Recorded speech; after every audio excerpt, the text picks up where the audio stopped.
গানের চুমুকে। সুপ্রিয় দর্শক, আজকে আমাদের মাঝে উপস্থিত রয়েছেন সঙ্গীত শিল্পী ও সুরকার পলক হাসান সুমন। শুভ সকাল, কেমন আছেন?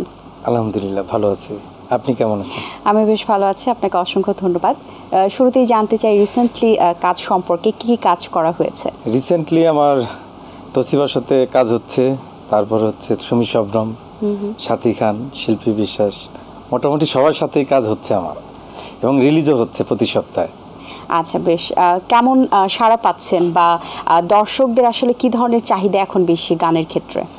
এখন মোটামুটি একটু সফটই এখন চাচ্ছে। এতদিন তো আমরা মোটামুটি একটু নাচের গান করছিলাম, তো এখন যেমন গত সপ্তাহে আমার একটি শিল্পী বিশ্বাসের গান রিলিজ হলো, প্রাণের স্বামী, মোটামুটি এটা ভালো রেসপন্স পাচ্ছি। আপনি তো শুরু করেছিলেন সঙ্গীত দিয়ে, সো সঙ্গীতের শুরুটা কিভাবে হয়েছিল? এমনি আমরা মিউজিশিয়ান ফ্যামিলির, আমার বড় ভাই রাজীব হোসেন, ওনার থেকে অনেক কিছু শেখা। তারপরে আমাকে সিডি চয়েস থেকে আমার প্রথম গানটা যেটা রিলিজ হলো ময়নারে, এটা তো প্রথম গানই ইনশাল্লাহ অনেক ভালো একটি সাড়া পেয়েছি। জি। তারপর থেকে এই গান করতে করতে হঠাৎ আর গান এখন গাওয়া হয় না বেশি একটা, তাই সুরটাই আর কি বেছে নিয়েছি আমি। আচ্ছা, সো ময়নারে মিউজিক নিয়ে কথা বলছিলাম, সো এটার একটু ব্যাক স্টোরিটা জানতে চাই যে কোন থিম নিয়ে এটা তৈরি করা হয়েছিল এবং আসলে দর্শকদের কাছে যেভাবে উপস্থাপন করা হয়েছিল সেরকমই ফিডব্যাক পেয়েছেন কিনা? আসলে এই গানটা আমার আসলে প্রথমে গাওয়ার ইচ্ছা ছিল না, তখন আর কি অপরাধী ট্রেন্ডিং এর গানগুলো ছিল। তো আমাকে আমাদের শ্রদ্ধেয় এমদাদ ভাই, সিডি চয়েসের অনার, আমাকে শোনানোর পর আমি কি ভাই এই গান আমি গাবো না, কয় গা। তা যাই হোক, অনেক রিকোয়েস্ট করার পরে ভাইয়া তারপর আমি গাইলাম। গাওয়ার পরে প্রথম 5টায় রিলিজ হলো, 7টায় 5 লাখ। আচ্ছা, মানে 2 দিনে 1 মিলিয়ন। বাহ, বেশ সাড়া ফেলেছে।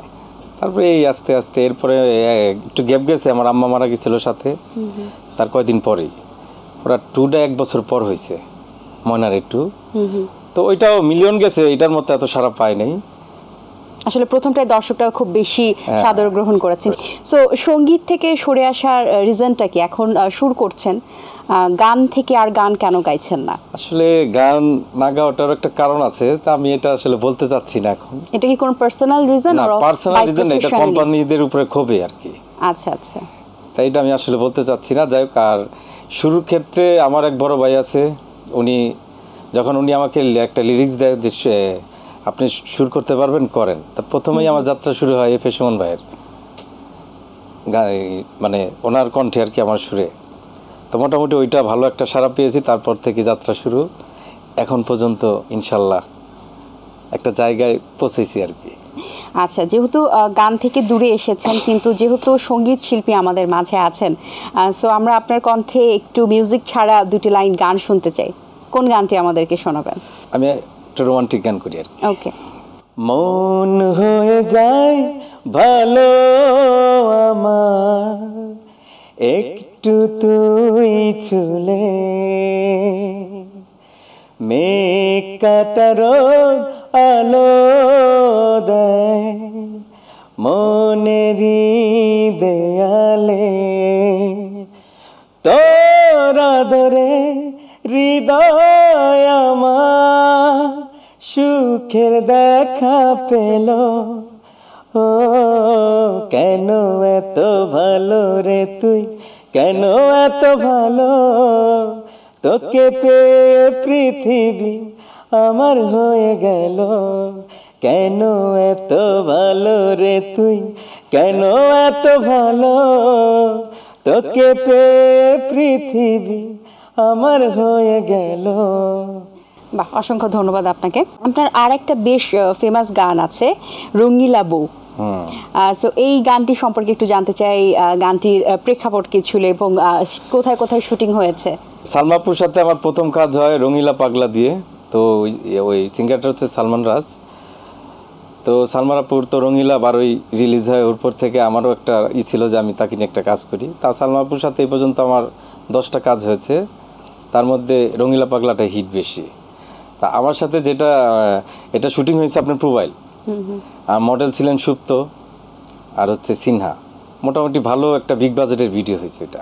আচ্ছা, এই যে আপনারা যে মিউজিক ভিডিওগুলো তৈরি করছেন এবং রিসেন্টলি তো একটা ট্রেন্ডই চলে এসেছে মিউজিক ভিডিওর, সো যে পরিমাণ টাকা আপনারা ইনভেস্ট করছেন সেই পরিমাণ আসলে ফেরত পাচ্ছেন কিনা? আসলে এটা তার আমরা ইনভেস্ট করি না, বিভিন্ন কোম্পানি ইনভেস্ট করে। যেহেতু ইনভেস্ট করে হয়তো অবশ্যই টাকা তো উঠে, নাহলে তো ইনভেস্ট করবে না। আর ইনভেস্ট শুধু ভিডিও থেকে আসে না, বিভিন্ন প্ল্যাটফর্ম থেকে আসে।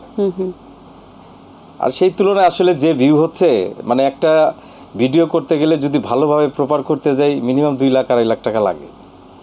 আচ্ছা, সর্বনিম্ন একটা মানে ভালো একটা ভিডিও বানাতে গেলে। কিন্তু আসলে এখনকার কোম্পানি এই রিস্কটা এখন নেয় না। আচ্ছা, এই যে আপনি সঙ্গীত শিল্পী হিসেবে শুরু করেছিলেন, পরে সুরকার হয়েছেন, সো এই সঙ্গীত শিল্পীর জায়গাটা তো একটা অপূর্ণ থেকে গেল বা একটা গ্যাপ হয়ে গেল। সেই শূন্যস্থান গ্যাপ কি হয়নি, আমি গাই বছরে 1-2টা গাই, একেবারে যে গাই না তা না। বলছিলেন যে একটু রাগের কারণে বা ক্ষোভের কারণে যে বিষয়টি বলছিলেন, এটার কারণে কি আসলে আপনার মতো অনেক প্রতিভাবান শিল্পীরা কি ঝরে যাচ্ছে কিনা, বা এটা থেকে আসলে আমরা প্রত্যেকটা কিন্তু বিষয়ের একটা প্রবলেম থাকে, বাট আমাদের যেটা উচিত প্রবলেমটা নিয়ে কথা না বলে সলিউশনটা নিয়ে কথা বলা। সো এটার ক্ষেত্রে আপনার কাছে কি মনে হয় সলিউশন হিসেবে কি করা যেতে পারে? এখন তো সলিউশন হচ্ছে এখন, কারণ প্রত্যেকটা আর্টিস্টই চ্যানেল আছে। আগে তো মনে করেন আমরা বোকার রাজ্যে বাস করতাম, যে তখন ইউটিউব চ্যানেল তেমন একটা থাকলেও বা হচ্ছে ওরকম কিছু বুঝি না, এর জন্য আমরা কোম্পানির কাছেই বারবার ধরা দিতাম। তো এখন আর সেই স্কোপ নাই। এখন যার যার মোটামুটি মানুষ বুঝে ইউটিউব থেকে কত আসে, কত ইনকাম। আর আমরা যখন কোম্পানির আন্ডারে রয়্যালিটিতে দিতাম কোনো গান, হিট হইলে সেটা আমরা প্রপার হিসাবটা আমাদের দিত না। আচ্ছা, আমাদের উল্টাপাল্টা ভুংবাং বুঝে ওই ক্ষোভ থেকেই যখন যে দেখলাম যে আমার বিশেষ করে আমার গান থেকে অনেক টাকা কামাইছে, যেখানে আমি মানে ওইটা যেটা পাইছি সেটা আসলে পাওয়ার মতো না, এটা না, এই জন্য আমি বলতে চাচ্ছি না। যেহেতু ব্যস্ততা আছে এই কাজ নিয়ে, সো অবসর সময় পাওয়া হয় কিনা, হলে কোন শিল্পীর গান শোনা হয় বা আসলে স্পেসিফিক্যালি কি করা হয়? যেহেতু আমি সুর করি, আমি বেশিরভাগই আপনার আসামের গানগুলো শুনি, তারপরে হচ্ছে নেপাল সংগুলো শোনা হয়, আর আমাদের পুরনো কিছু গান এগুলোও শুনি আমি। আচ্ছা, পুরনো গানের কথা যখন বলেছেন, আপনার কণ্ঠে একটি পুরনো দিনের গান শুনতে চাই যেটি বেশ ফেমাস এবং দর্শকরা পছন্দ করবে। কেউ তো জানে না কখন যে কার কি হয়, কেউ তো জানে না কখন যে কার কি হয়, জীবন তো বদলায় না, শুধু বদলে যায় সময়, কেউ তো জানে না কখন যে কার কি হয়। বাহ, অসংখ্য ধন্যবাদ আপনাকে। গান নিয়ে ভবিষ্যৎ পরিকল্পনা কি? গান নিয়ে আমার পরিকল্পনা হচ্ছে, আসলে আমি রিসেন্ট অনেকগুলো সিনেমার কাজ করছি, আমার টার্গেট এখন সিনেমা। আচ্ছা, স্টেপ বাই স্টেপ আর কি আগাচ্ছি, ইনশাল্লাহ দেখা যাক কি হয়। এই যে আমরা যে ইউটিউবের কথা বলছিলাম, ইউটিউব চ্যানেলের কথা বলছিলাম, এবং বিভিন্ন মাধ্যম কিন্তু এখন তৈরি হয়েছে, ওটিটি প্ল্যাটফর্ম তো একটা আছেই, কিন্তু সেই সাথে আমরা সোশ্যাল মিডিয়ার দিকে যদি তাকাই, এখন রিলসের যুগ, এখন ভাইরালের যুগ, এখন ট্রেন্ডি যুগ। যে গানটি যখন ট্রেন্ডি হয় সেই গানটিরই কিন্তু ভিডিওস বেশি মেক করা হয়। সো এই বিষয়টি আসলে এই যে সহজ মাধ্যম যখন হয়ে গেছে এবং অপশন যখন বেশি হয়ে গেছে, এই অপশনটা কি বেশি হওয়ার জন্য কি সঙ্গীত শিল্পীরা কি আসলে লাভবান হচ্ছেন নাকি ক্ষতিগ্রস্ত হচ্ছেন? বিষয়টা হচ্ছে লাভবানও হচ্ছে আবার ক্ষতিগ্রস্ত হচ্ছে, দুই দিকেই। এখন আমরা নির্ভর করি টিকটকের উপর, আমরা লাখ লাখ টাকা খরচ করে একটা গান বানাই, আবার সেই গান নাকি আপনার 15 সেকেন্ড হোক 30 সেকেন্ড হোক সেটা টিকটকে প্রমোশন করে আমাদের গান হিট করাতে হবে। তা আসলে এইটা আমি বেশি একটা ভালো মনে করি না, এটা মাইনাসের দিক থেকেই। কেন আমরা আমাদের গান আমরা টিকটক থেকে কেন ইউটিউবে নিয়ে আসবো? তা আমরা আসলে অনেক চেষ্টা করতেছি যে আমরা ইউটিউব থেকেই, আসলে হচ্ছে না, কেন হচ্ছে না সেটাও বুঝতেছি না। তবে এখন টিকটকের ট্রেন্ডিংটাই চলে গেছে, সবাই টিকটকে ঝুঁকতেছে। তা আমরা যাই করছি টিকটক থেকে আর কি বেশি সাড়া পাচ্ছি। যেমন টিকটকে আমার একটি যে বললাম শিল্পী বিশ্বাস দিদির প্রাণের স্বামী, এটা ফর ইউতে চলতেছে, কিন্তু ইউটিউবে 41,000। আসলে একটি গান আসলে কোন ভাবে টিকটকে লাখ লাখ মানে আপনার হয়ে গেছে, ডিক্স হয়ে গেছে, অথচ ইউটিউবে ভিউ নাই। আচ্ছা, এরকম আসলে হয়, এবং অনেক গান কিন্তু আমরা দেখি যে অনেক আগে আপলোড করা হয়েছে, বাট অনেকদিন পর সেটি গিয়ে কিন্তু আসলে ভাইরাল হয় বা খুব বেশি ভিউ হয়ে যায়। সো এখন পর্যন্ত আপনার কতগুলো মৌলিক গান রিলিজ হয়েছে? আমার নিজস্ব গাওয়া হবে হয়তো 30-40টা। এই গানগুলো ম্যাক্সিমাম কি ধরনের ছিল?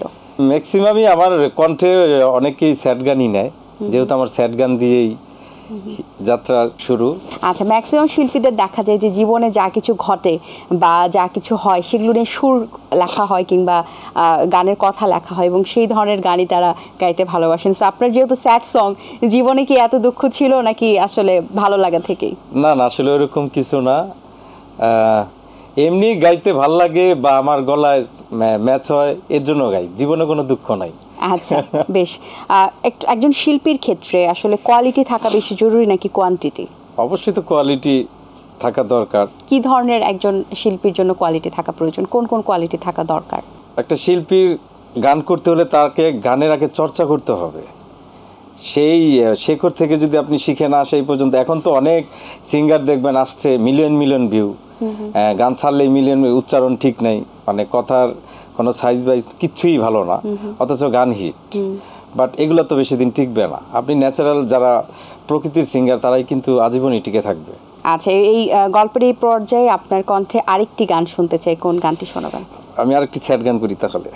আমারে তুই ছাইরা গেলি কোনো দুঃখ নাই, রোজ স্বপ্নে তোর ওই মুখটা আমি দেখতে পাই। আমারে তুই ছাইরা গেলি কোনো দুঃখ নাই, রোজ স্বপ্নে তোর ওই মুখটা আমি দেখতে পাই। তুই তো ছিলি অনেক ভালা অন্য জনের ঘরে, এখন দেখি তোরই লাগা মনটাই আমার পরে। আবার কেন ফিরায় আসিলি ও ময়না, কাটা ঘায়ে লবণ ছিটাইলি। আবার কেন ফিরায় আসিলি ও ময়না, কাটা ঘায়ে লবণ ছিটাইলি। অসংখ্য ধন্যবাদ আপনাকে, বেশ সুন্দর কিছু গান শুনিয়েছেন, বেশ ভালো লেগেছে। আপনার জন্য অনেক অনেক শুভকামনা, ভালো থাকবেন সবসময়। আপনিও ভালো থাকবেন ইনশাল্লাহ। দর্শক, আশা করছি আজকের এই আয়োজন আপনাদের ভালো লেগেছে। আজ এই পর্যন্তই, আপনাদের সঙ্গে দেখা হবে আগামী পর্বে নতুন কারোর সঙ্গে। সেই পর্যন্ত ভালো থাকুন, সুস্থ থাকুন, আল্লাহ হাফিজ। দিন আসে দিন যায়, সময়টা চলে যায়, তবু আছি এই বেশ ভালো। জীবনটা রঙময়, যেভাবেই হওয়া চাই, নয় কবু সাদা কালো। এই আশাতে স্বপ্ন ভাসে, সুখ হাসে চোখে মুখে, চায়ের চুমুকে, চায়ের চুমুকে।